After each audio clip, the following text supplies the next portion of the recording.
Blé Goudé Charles parle au président de la CEI. Le 15 février 2025, le même Charles Blé Goudé, sous le prétexte que les gens sont venus lui souhaiter bonne année, il a profité pour faire sa diarrhée verbale. Il est sorti et voici ce qu'il a dit à M. Koulibaly Kibier. C'est ici que je le convoque, non pas à un tribunal au plateau, mais devant le tribunal de l'histoire, pour lui dire que la vie de millions d'Ivoiriens est entre ses mains. Éviter de transformer la Côte d'Ivoire en un pays à risque électoral. Blé Goudé, Côte d'Ivoire, là, en 2015, il y a eu élection. Il n'y a pas eu de risque électoral. En 2020, là, tu te souviens, quand tu étais à la haie et puis ils t'ont contacté, quand toi et puis Soroguion, vous vous êtes rencontrés là, et puis vous aviez discuté qu'on devrait faire passer des camions de véhicules pour rentrer avec des machettes et des armes. Tu te souviens de cette époque-là, non? Voilà. Et puis au dernier moment, tu es sorti pour dire que tu n'es plus dedans. Là. Tu te souviens très bien, non? Voilà. On sait qui sont ceux qui créent les risques électoraux en Côte d'Ivoire. On sait en 2010 qui se promenait pour haranguer les mercenaires et les jeunes tueurs en Côte d'Ivoire. C'était toi. On sait qui se faisait appeler le chef de la milice en Côte d'Ivoire. Comment vous appelez GPP et autres. C'était toi, Blé Goudé. Toi, Blé Goudé, on sait tout le mal que tu as causé aux Ivoiriens. Toi, Blé Goudé, en termes de négativité, tu es un homme avec un fond caverneux, un homme qui souffre d'une platitude sans nom. Et toi, aujourd'hui, tu veux aussi parler. Mais pour incarner quel modèle? Pour montrer quel modèle, quel schéma aux Ivoiriens? C'est surtout ça. La parole, c'est facile. Et les Anglais ont un terme qui est très intéressant. Talk is cheap. Ça veut dire parler là, c'est trop moins cher. Mais c'est dans l'action qu'on vérifie les vrais. Toi-même, quand tu regardes ton parcours de vie là, il y a quelle leçon que tu peux donner à quelqu'un? Tu sens l'odeur de la mort derrière toi. Tu sens l'odeur des cadavres que tu as fait depuis l'université. Et quand tu te regardes ton visage même là, ton visage est pire que celui même de... comment je vais appeler? D'un criminel. Et toi-même, dans un pays normal, tu as une honte. Normalement, tu devrais être dans un couvent, en train de te repentir matin, midi, soir, 24 heures sur 24. Parce que les péchés que tu as commis là, même l'enfer même ne sera pas suffisant pour toi. Mais comme tu veux être maintenant, après les proverbes bidons, tu veux maintenant être conseiller politique, on va t'aider à te faire comprendre que tout le monde aussi peut s'improviser. Tu dis que tu convoques M. Koulibaly Kibier devant un tribunal, mais pas n'importe lequel, pas un tribunal du plateau. Tu veux insinuer que les tribunaux du plateau là ne sont pas suffisamment durs avec vous les criminels. Et donc tu vas le convoquer devant l'histoire. Mais toi, Blé Goudé, toi-même là, tu es déjà dans l'histoire, mais tu es dans la mauvaise pente de l'histoire. Parce que tu rentres dans l'histoire comme un jeune paresseux, un jeune vaurien, qui n'a jamais su utiliser son cerveau pour acquérir quelque chose, qui a été incapable d'avoir une licence. Toi ici, en plein où vous êtes dans votre pouvoir du FPI là, tu as volé la petite diplôme de licence là, tu as volé. On t'a attrapé. Voilà un jeune homme qui n'a jamais été capable de travailler avec ses 10 doigts. Chaque fois qu'il a eu quelque chose, c'est qu'il a eu à massacrer quelqu'un, il a eu à découper quelqu'un. Jusqu'on l'appelle Blé Goudé la machette. C'est comme ça que toi tu es rentré dans l'histoire. Et quand on rentre dans l'histoire de cette vilaine façon-là, tu es très mal placé pour interpeller des gens de bonne conscience. Un monsieur qui a travaillé avec sa tête, qui est un magistrat hors pair pour venir lui dire que toi tu le convoques devant la justice et de l'histoire. Quand on a été un prisonnier et une bêtise humaine comme toi, on ne s'improvise pas donneur de conseils à qui que ce soit. Toi-même, ta vie, là, quand tu regardes là, il y a quoi dans ta vie qui te rend fier?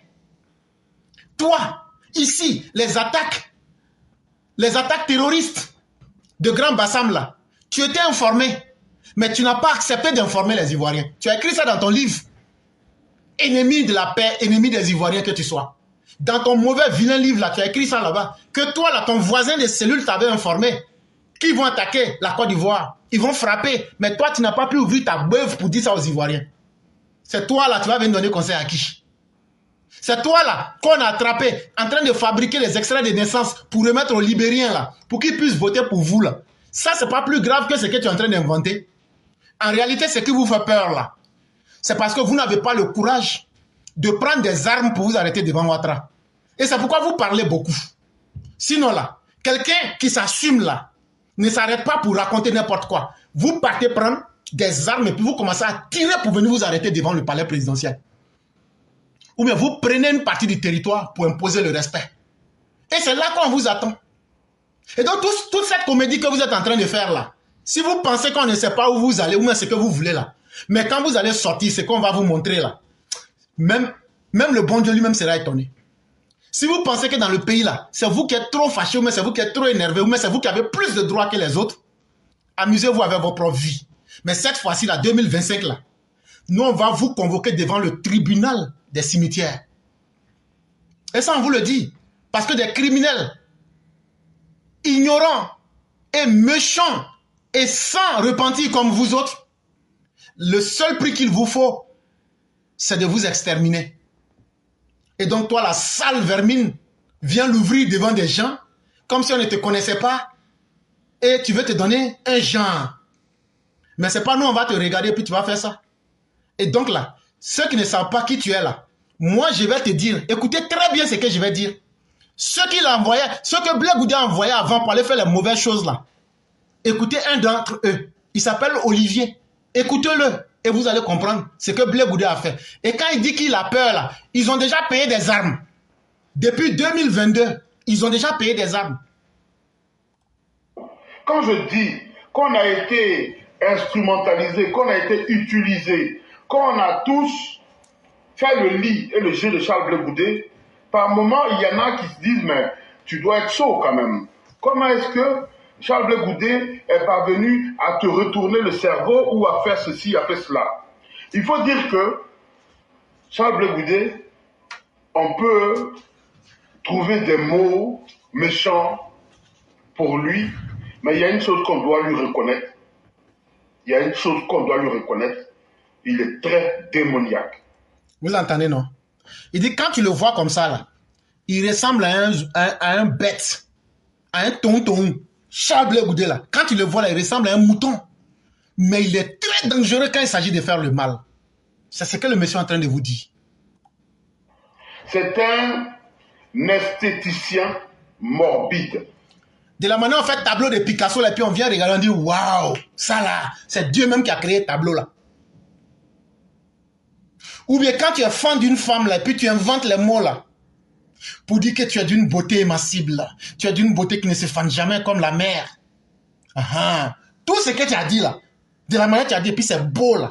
C'est comme ça que Blé Goudé là, lui il s'est fait tellement le mal que toi-même là, tu vas apprécier le mal là. Tu vas dire, ouais, c'est beau. C'est quand il est là et puis il est en train de yo quelqu'un là, toi-même tu es là, tu dis, ouais.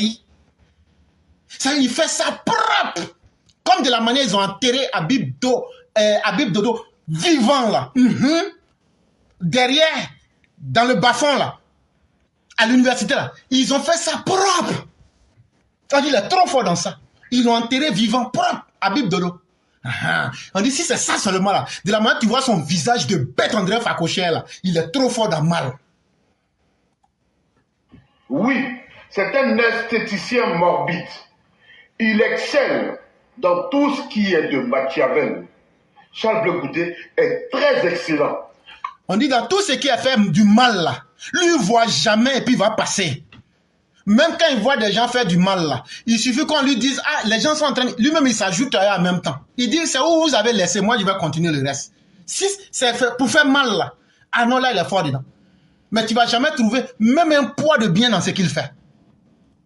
Quand vous le regardez, il a tout l'air d'un idiot, honnêtement. Quand vous regardez Charles Blé Goudé, avec tout le folklore qui l'entoure, sa façon de traîner avec des gens de basse mœurs, de flirter même avec des analphabètes, tout ça, mais ne vous y trompez pas. Et toujours, tout comme son ami Sorogium, c'est avec les prostituées, les gens de mauvaise vie, les mauvais garçons, les analphabètes surtout, qu'ils aiment traîner. Là, comme ça, eux deviennent ceux qui commandent les idiots, les prostituées, les ratés de la vie. ne peut pas du tout. Ah non, non, non, non, non. Là, il est en train de faire la stratégie du mort pour qu'il soit méprisé. Pourtant, en vérité, il est à la tête d'une organisation, ma petite fille, soit saluée du sang. Et donc, ce qu'on est en train de vous dire là, ce n'est pas une vidéo qui date d'aujourd'hui. Hein. Ça, là, la vidéo là vaut au moins 3 ans.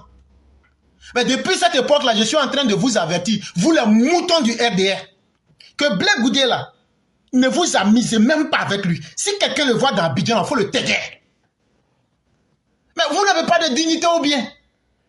Vous ne pouvez pas faire quelque chose pour qu'un jour les gens vous respectent. Ceux qui crient dans Abidjan là, taguer c'est un. Quand vous allez taguer un là, ça va donner conseil à tout le monde.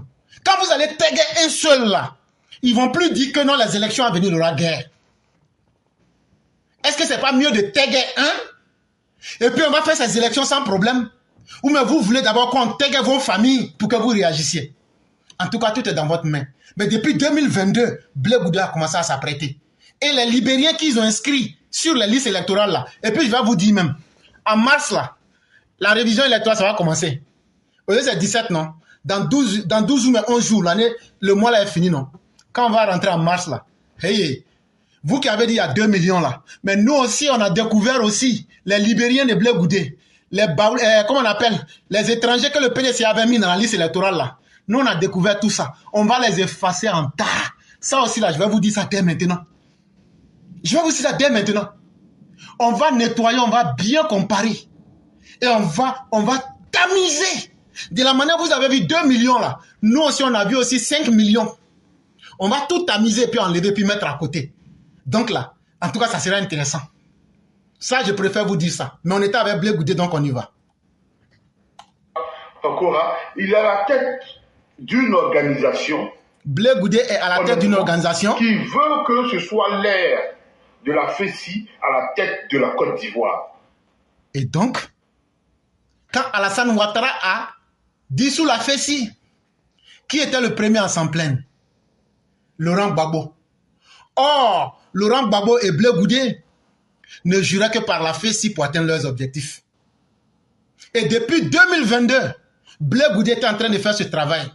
Il fait la stratégie du mort. Laurent Gbagbo fait du bruit. Lui fait le mort. Et c'est lui qui devait faire le vrai boulot à travers la FECI. Mais ce n'était pas tout. Certains militants du RHDP ne le comprennent pas. Parce que pour eux, le fait de ne pas attaquer Ouattara, ça fait de Charles Blé Goudé leur allié. Mais non. J'ai dit, quand Draman va tomber là, que ce soit M. Babo Laurent, que ce soit M. Pétier, que ce soit même Bappé ne vous aime pas. Regardez, prenez les responsables du COGEP. S'il y a trop ces 2 Djoula, même il y avait un Djoula parmi ces 6 activistes là, il y avait un qui est Djoula, il a démissionné. Il ne peut pas supporter. Ahmed Koné, il est mort même. Il a démissionné. Koné Tidiane, qui a chuté Babo Laurent de Blé Goudé, qui est chuté sa frère Djoula, du RDR. Il a démissionné, il regrette. Il ne sait même pas de quel parti il va rentrer maintenant. Il est là, il est suspendu. Parce qu'il a compris que Bappé, si on dit clanisation là, c'est lui. Si Bappé prend le président, s'il devient président, mais tout le monde sera bêté. Ah oui, c'est un mauvais gré. Blé Goudé ne vous aime pas les jours. Vous entendez, non?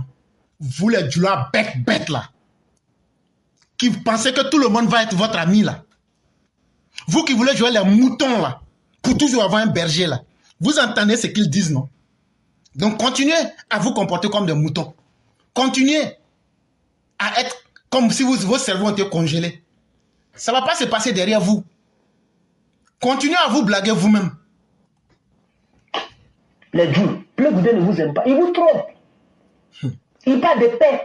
Oh, si vous savez ce qu'il a, il a un cœur contre vous. Laisse-les. S'il a pris président, ça vous allez regarder. Il faut laisser, il ne faut rien leur dire. Ça, je vous le dis. Les forces républicaines de Côte d'Ivoire ont... Lui qui a peur d'élection là, eux à leur époque là, eux partaient convoyer des Libériens pour venir leur donner papier ivoirien. Blé Goudé. Ça ne te faisait pas peur, hein? réquisitionné le domicile de Charles Blé Goudé, leader des Jeunes Patriotes. De nombreux objets ont été saisis, nous dit notre reporter Patricia Omo. Le leader des Jeunes Patriotes, Charles Blé Goudé, s'adonnait au faux. Après la perquisition des forces républicaines de Côte d'Ivoire à son domicile, plusieurs objets ont été trouvés. Quand on est arrivé, on a vu que la maison était déjà saccagée par les miliciens. Et voilà les preuves, nous avons découvert des extraits de naissance vierges avec des registres de naissance où les gars se permettaient de faire des faux papiers pour prendre des Libériens pour leur attribuer la nationalité ivoirienne. Je dis. Et donc vous avez entendu tout ça. C'est aujourd'hui de tels individus. Et tout ce que je vous raconte là, les vidéos sont là, hein. Ce ne sont pas des choses inventées. Seulement quand on fait ressortir, parce que je ne sais pas ce que vous avez, mais vous ne savez pas vous souvenir des événements. Et vous ne savez pas être cohérent. Chaque jour qui passe, comme aujourd'hui c'est le 17, on vit le 17 et puis demain on passe au 18. Vous laissez tomber les signes. Et on est obligé de faire ressortir les mêmes choses pour vous rappeler chaque fois. Mais en tout cas, vous n'allez pas dire qu'on ne vous a pas averti. Vous n'allez pas dire qu'on ne vous a pas suffisamment conseillé. Même jusqu'à vous inviter à prendre vos responsabilités. Ceux qui sont au pouvoir là, ils sont au pouvoir pour tout le monde. Hein. Alassane Ouattara là, il est au pouvoir pour tout le monde. Ce qui te fait mal là, si tu es dans ton droit là, que tu as attaqué là, tu dois te défendre. Ce n'est pas le gouvernement qui va te défendre à ta place. Et c'est par lâcheté, par indignité que vous n'arrivez pas à vous défendre. Mais écoutez, depuis 2022, écoutez le plan que Blé Goudé a mis en place pour 2025. Le 18 juin 2022, en heure de la haie, Nadielou Christelle a embarqué à bord de mon véhicule. Et, au profit de nos échanges, elle nous a confié qu'elle a accompagné Charles Blé Goudé dans un rendez-vous organisé par ses soins elle-même, rencontrer des vendeurs d'armes à feu et d'armes de guerre. Je le dis. Je ne suis pas, je veux bien qu'on dise que j'ai diffamé. Ce sera l'occasion pour moi de parler, parce que j'en ai trop à dire et beaucoup à dire. Je veux bien. C'est pour cela que quand je vois souvent les gens du RSDP faire les idiots, j'ai envie de dire, ils me font rire. Non, ils n'ont qu'à continuer. Ça ne va pas se passer sur eux, sans eux. Qu'ils continuent à jouer les idiots. Parce qu'il y a bénéfice dans tout. Mais vous avez bien entendu, non? Depuis 2022, là, Blé Goudé, pour prendre le pouvoir, là, il a pris contact avec des marchands d'armes pour pouvoir déstabiliser la Côte d'Ivoire. Donc, quand il dit il a peur, là, il a peur de ce qu'il prépare qui va déverser sur les Ivoiriens. Parce que tellement ils se sont apprêtés, ils vont faire du mal aux Ivoiriens cette fois-ci. C'est de ça qu'ils ont peur. Mais la République saura trouver aussi les moyens pour protéger les Ivoiriens. Et les Ivoiriens eux-mêmes, par anticipation, sauront prendre leurs responsabilités.